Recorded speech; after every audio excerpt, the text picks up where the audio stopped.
por eso nosotros, como las izquierdas, pues planteábamos un sistema distinto a través de la creación de un instituto, por ejemplo, de salarios mínimos que dependiera de la Cámara de Diputados, para garantizar que siempre estuviera, el salario mínimo siempre subiera en razón de la inflación. Es decir, no podemos seguir provocando cada vez más que los salarios sean menores y haya menor capacidad de compra, de consumo, porque eso no le conviene a nadie y tampoco le conviene a las empresas. Entonces, lo central, compañeros, que me parece es estas propuestas de resolver los temas de fondo y no por lo encimita. Tenemos tiempo de discutirlo. Yo les decía el por qué, no se trata de un mero capricho, sino se trata de realmente dar respuesta a la mayoría de los mexicanos que hoy están exigiendo que lo hagamos, ¿no? Yo les decía, hay miles y miles de gentes ya aquí afuera y miles en otros estados que nos están viendo. Seamos sensibles y realmente demos respuesta de fondo a sus necesidades. Muchas gracias. Gracias, diputada. En turno, el diputado Tomás Torres Mercado, del Partido Verde Ecologista de México. Gracias, presidente. Yo deseo, con su autorización, diputado Aceves, diputadas, diputados, en principio, y por razón de que hubo acercamiento político y personal, que me permitan enviarle un saludo de solidaridad y de condolencia también a la familia, a los deudos del senador Alonso Lujambio. Y lo digo porque en esa práctica y en esa comunicación tuvimos la oportunidad de constatar su calidad profesional y su calidad personal. Y esto lo hago porque seguramente ha sido tocado en el Pleno de la Cámara de Senadores y también de Diputados. Por cierto, le he rogado al señor presidente que haga la comunicación con la finalidad de acreditar nuestra asistencia a los trabajos legislativos. Dicho lo anterior, queremos comentarles a nombre del grupo parlamentario de que en el análisis de un documento, cualquiera que sea la naturaleza, que contempla ya de alguna manera los avances del contenido de esta iniciativa preferente, no nos pronunciamos por el debate necesario. No solamente para ir contrastando las posiciones de los grupos parlamentarios, sino también para darle soporte y legitimidad.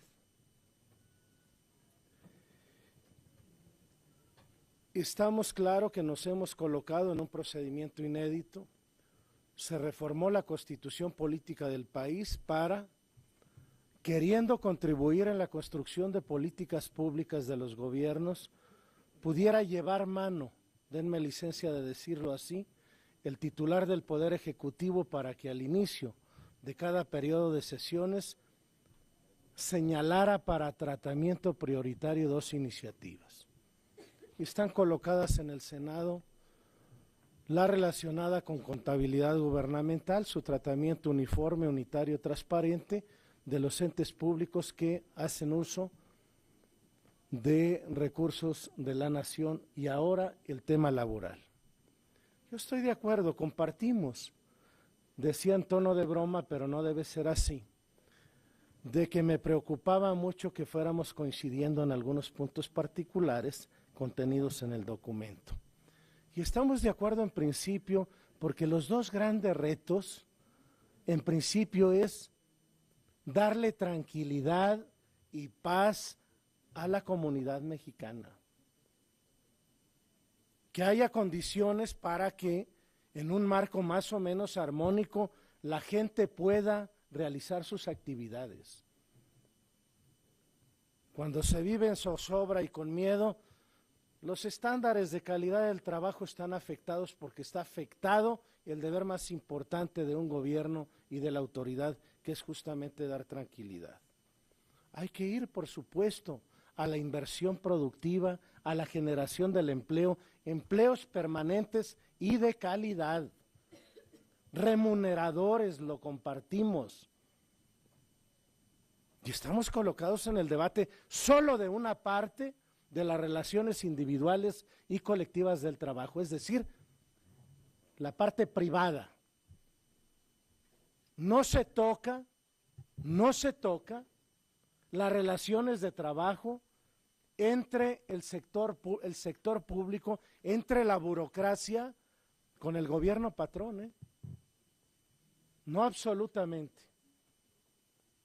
Y yo digo incluso que trae algunos contenidos, si no demagógicos, no con el cálculo correspondiente por parte del iniciante. Compartimos que la indemnización se incremente de 730 a 5,000 veces el salario mínimo. Nada más que el Ejecutivo debe decir dónde está la fuente de financiamiento para soportar el pago de la indemnización, si la prima en este momento está hecha calculada conforme 730 veces el salario mínimo. Es por mencionar un punto. Nosotros hemos hecho un ejercicio ya de contrastar el contenido del documento con nuestra propuesta alternativa de redacción, y que lo decimos, si no lo recoge, entonces será presentado por la vía de la reserva como reglamentariamente corresponde, lo cual es absolutamente legítimo y lo cual es perfectamente procedente. Propusimos, si no se recoge, que más allá del concepto del equilibrio de capital y trabajo como factores de la producción, se aluda también en el concepto de dignificación la reciprocidad solidaria trabajador-patrón, para que no nos quedemos en el terreno del conflicto de la posición del trabajador frente al capital. Decimos que tenemos que ser congruentes en el tema de la contratación. ¿Cómo es que pedimos respeto de derechos laborales en los Estados Unidos, reconociendo la calidad de la mayoría, la calidad migratoria de nuestra gente? Digo, esto sería casi inmoral no decirlo, hasta del estado por el que tengo mi origen, de Zacatecas, y que no se recoge en la propuesta que no se discrimine por razón de nacionalidad o de condición migratoria. Abrámosle las puertas a los jóvenes. ¿Cómo? Reconociendo la necesidad del otorgamiento de plazas laborales a los jóvenes. ¿Para qué sirve el Servicio Nacional de Empleo? Díganme. Si no es la fortaleza de grupos de operación política electoral. No hay condiciones para que reconozcamos que los jóvenes tienen posibilidad de incorporarse al mercado laboral si esa parte de asistencialismo la llevamos a un reconocimiento de incorporación formal con el pago de las cuotas. Y bueno, si me dejaran ir más para allá, la reforma contempla la supresión de la cláusula de exclusión. A lo mejor valdría la pena transitar en la de admisión. Traemos una serie de propuestas que habremos de llevarla conforme el reglamento y el acuerdo lo establecen. Estamos de acuerdo en la necesidad de obviar en los tiempos de administración de justicia. Y no estamos siendo generosos, ¿eh? Conforme las reglas contenidas en la Ley del Trabajo, si se suman los plazos y términos máximos, un asunto debería concluir en 60 días. Hoy tienen promedio de 35 a 50 meses. Las juntas federales con residencia en la capital de la República tienen en trámite 300,000 asuntos. ¿Saben cuánto significa este pasivo laboral contingente para la nación? Fácilmente 6 o 7 puntos del Producto Interno Bruto Nacional. Nosotros decimos que hay que sancionar a las partes litigantes que temerariamente, que dolosamente influyan en el retardamiento de la aplicación de la justicia. Y es posible evaluarlo, ¿eh? Y vamos a proponer, y creo que ya coincidimos, una adición al contenido del texto, de que si el dictado del laudo y su legal cumplimiento va más allá de 12 meses y es por causas imputables a la autoridad, el Estado es responsable subsidiario de los salarios caídos. Que lo pague, eso dice el 17, también lo dice mi partido político, pero lo digo que el 17 de la Constitución Federal. Yo quiero, estimado presidente, compañeras, compañeros, decía, reivindicando la necesidad del debate, cuidando la legalidad del procedimiento, estamos en condiciones de anticipar las reservas a cada uno de los artículos, del contenido del documento, que por razón del respeto a los tiempos, ahora no se los canto, mi querido presidente, para que lo registren los secretarios, se los entregaré por escrito con la venia suya. Gracias. Gracias, diputado. El diputado Martí Batres Guadarrama, del Partido de la Revolución Democrática. Muchas gracias, señor presidente. En relación con este documento de discusión, queremos señalar un primer posicionamiento al respecto. Con la presentación de este documento, se termina la farsa publicitaria de Felipe Calderón al presentar esta iniciativa como una iniciativa para la transparencia y la libertad sindical. Ya ni siquiera eso aparece en este documento de trabajo.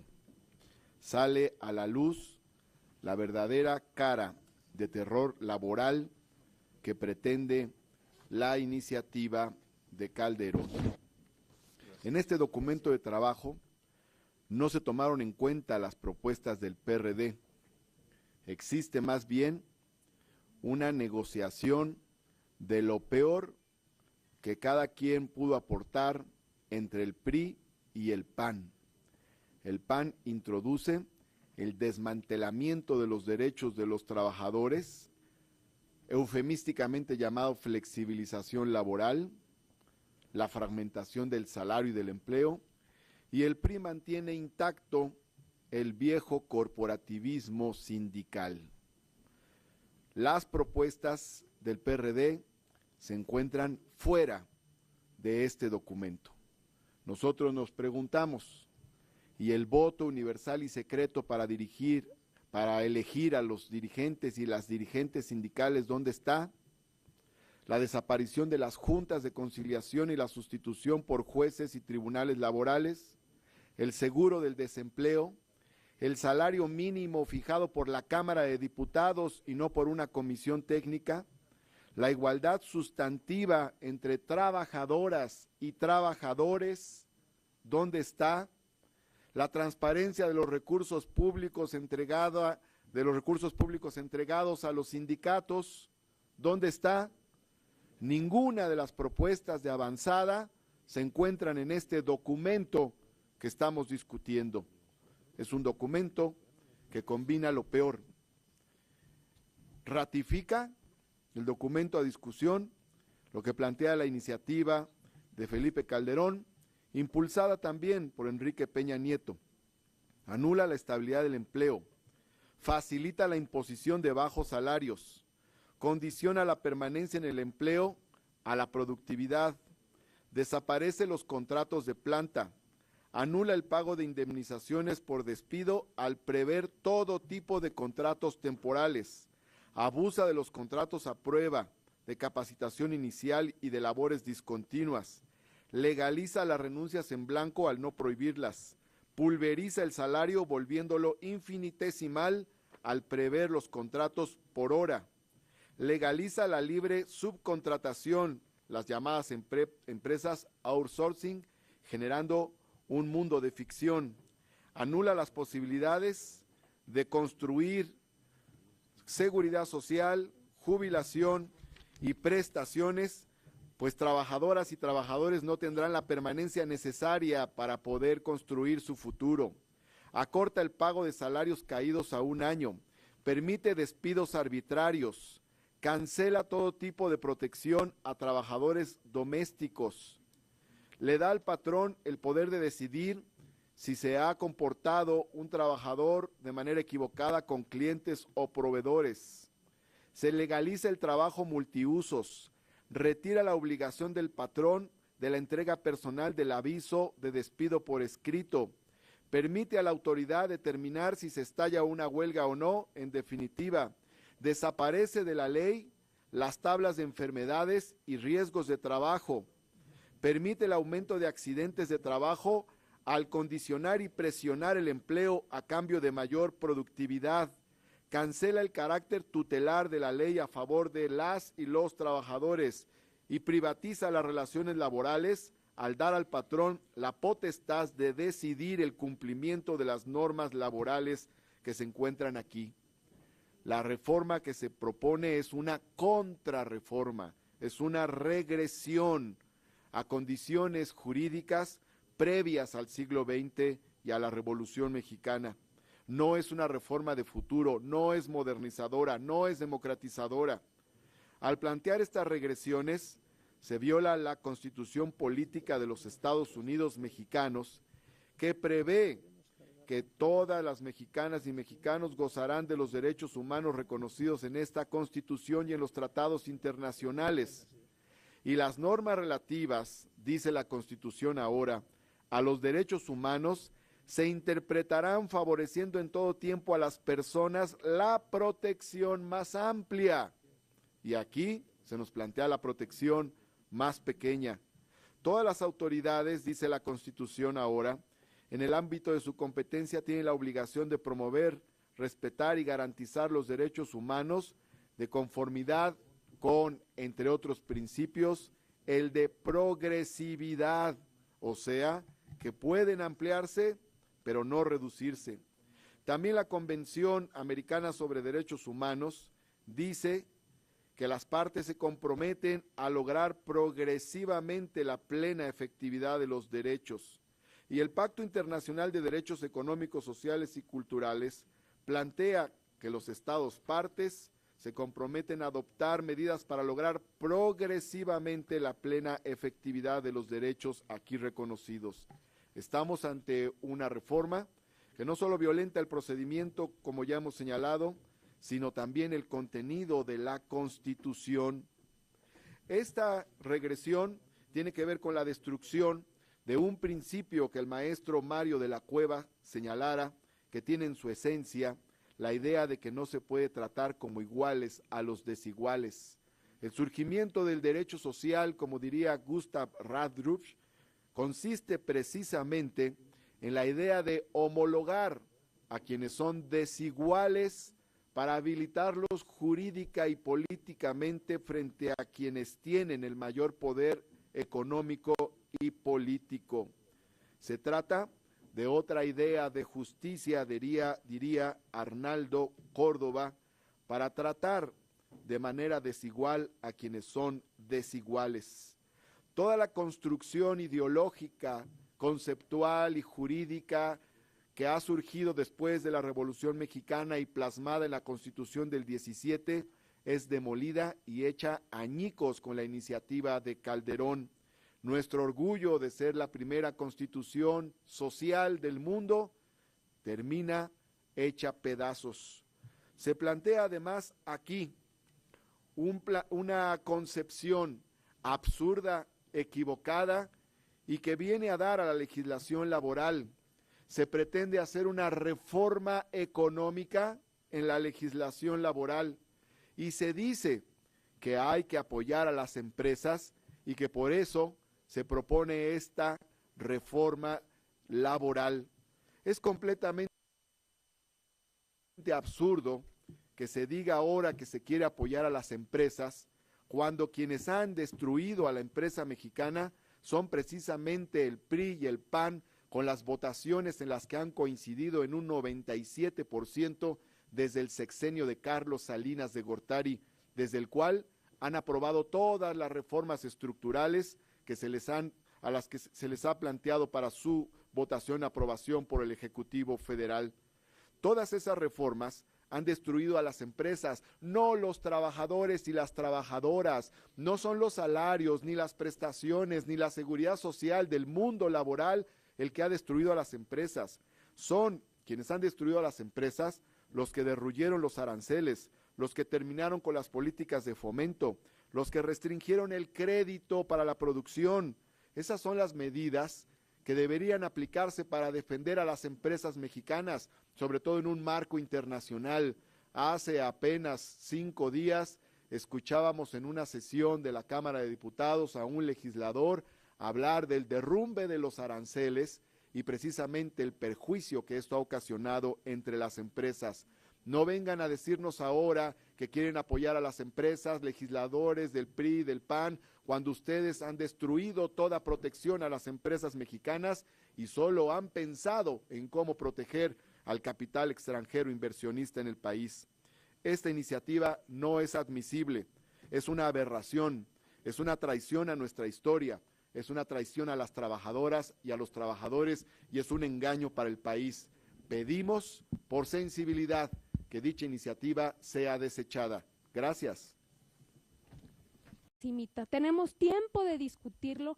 Yo les decía el por qué, no se trata de un mero capricho, sino se trata de realmente dar respuesta a la mayoría de los mexicanos que hoy están exigiendo que lo hagamos, ¿no? Yo les decía, hay miles y miles de gentes ya aquí afuera y miles en otros estados que nos están viendo. Seamos sensibles y realmente demos respuesta de fondo a sus necesidades. Muchas gracias.